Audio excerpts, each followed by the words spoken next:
अम्मी, उन्होंने मेरा सारा सामान कमरे में बिखेर कर रख दिया है। ये तो अच्छा हुआ कि हमने पिस्टल छुपा दी। आप वो देकर जान छुड़ा देती उनसे। मैं क्यों करती ऐसा? तुम्हें बताया था ना कि जब तक ये पिस्टल हमारे पास है आजम नहीं आएगा तंग करने।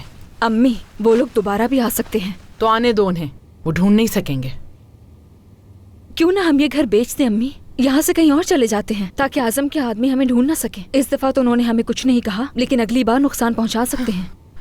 अच्छा बस, बहुत थक गई हूँ अभी। अम्मी, क्या आप मुझसे बात नहीं करना चाहती?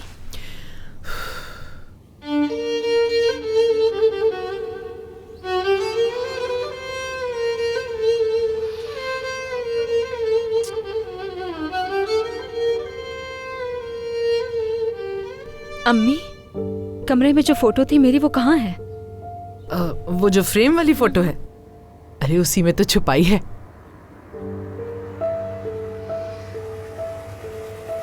कहीं दोबारा तो नहीं आ गए?